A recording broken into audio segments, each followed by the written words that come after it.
And Democrats in Texas are celebrating after winning 2 special elections. Christian Menifee won the congressional seat left open by the late Sylvester Turner, and in a surprise, Taylor Ramett flipped a deep red seat in the state Senate.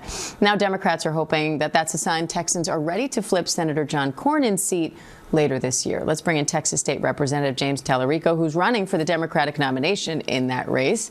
James, thanks so much for coming on. So this congressional district that Menifee won is being redrawn, so he'll be back on the ballot next month. Republicans still hold the majority in the state legislature. So how significant are these wins, really? I mean, they're huge. It shows that there's something happening in the state of Texas. As I travel across the state, I see a backlash growing to the extremism and the corruption in our government. I've had Democrats, independents, and Republicans showing up at my town halls in every corner of the state.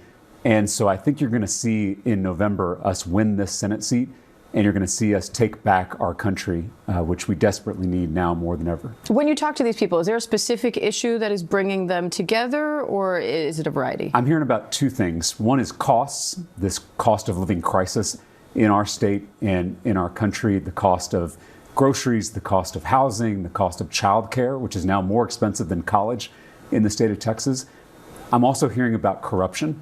I'm hearing about folks fed up with the big money influence in our politics and how we don't seem to have a government of, by, and for the people anymore. We have a government of, by, and for the billionaires.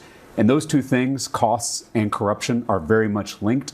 We're not going to bring down costs until we tackle corruption in our government. This weekend, you led a Stop ICE protest calling for President Trump to stop mass deportations, calling for ICE to leave the state of Texas.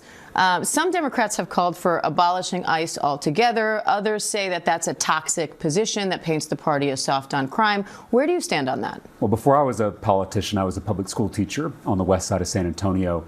And I taught a lot of undocumented students. These were my most patriotic students. They understood something about this country that a lot of us take for granted, that this is supposed to be the land of opportunity. ICE is terrorizing my students and their families. ICE shot a mother in the face. ICE kidnapped a 5-year-old boy. ICE executed a man in broad daylight on our streets. And so I think it's time to tear down this secret police force and replace it with an agency that is actually going to focus on public safety. So you're in favor of abolishing ICE altogether? All the money that went to ICE came out of our health care. So I'm for taking that money back and putting it into our communities where it belongs. ICE says its officers work tirelessly to arrest and deport, this is a quote, the worst of the worst criminal illegal aliens and get them out of our local communities to protect the American people. What's your response to that? I mean, it's just factually inaccurate. Most of the people who are in these detention centers have not been convicted of any crime. These are small business owners. These are moms and dads. These are our neighbors who have been in our communities for decades. We should be cracking down on the cartels, not our communities. We should be deporting gang members, not small business owners. We should be hunting down human traffickers, not moms and kids. This is the kind of extremism that people are tired of in our government. There is a way that we can build an immigration system that welcomes immigrants who want to live the American dream, who want to make us richer and stronger, and keep out violent criminals who mean to do us harm. We can do both of those things at the same time. That's not what the current administration is doing. You went on Joe Rogan's podcast about 6 months ago, and I want to play part of that conversation. Yeah. There's reason and good reasons to be disillusioned.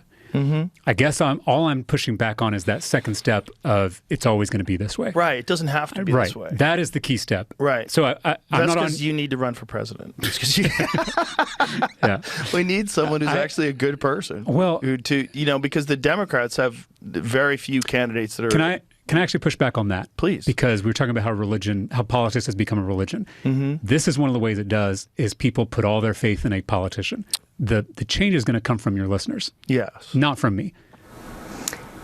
First, what was your reaction in your head when you heard Joe Rogan say, hey, you should run for president? But also your response, you saying it's your listeners that are going to make the difference. Do you think Democrats need to be doing more to reach out to those people? Absolutely. We have to go everywhere. We have to talk to everyone. We cannot be satisfied staying in a information bubble.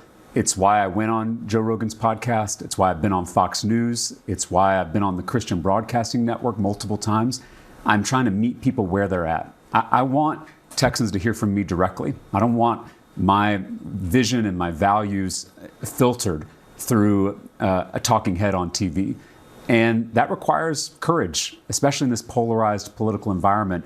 We need political leaders who are courageous enough to step out of their comfort zone and to meet people where they're at. That's how we're going to win a state like Texas. That's how we're going to win back this country. Do you think Democrats are doing that enough? I don't. No, I think we need many more Democrats who have the courage to go into these sometimes hostile environments. Because if we're not willing to defend our values, defend our vision for this country, then no wonder voters aren't going to trust our party to lead us into the future.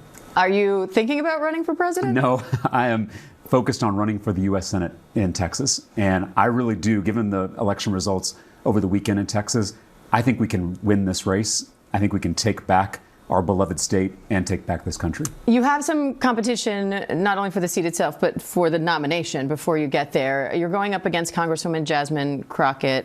How are you preparing for that? Well, I have deep love and respect for Congresswoman Crockett. She and I served together in the State House in Texas. She and I are on the same team, trying to change the politics of our state and trying to save the American experiment. And so I hope that this primary makes us stronger for the general election, because that's the real fight. But you sound like someone who would vote for her, so why should people vote for you instead? How are you making that case? If Congresswoman Crockett is the nominee, I'm going to be 1,000% behind her. Not only will I vote for her in the general election, I will absolutely campaign for her all over the state. In this primary fight, I think she and I bring different things to the table. I think I bring something unique, which is an ability to win tough races. I originally got elected to the State House in Texas by flipping a Trump district in a county that was so red it hadn't voted for a Democrat for president since Jimmy Carter.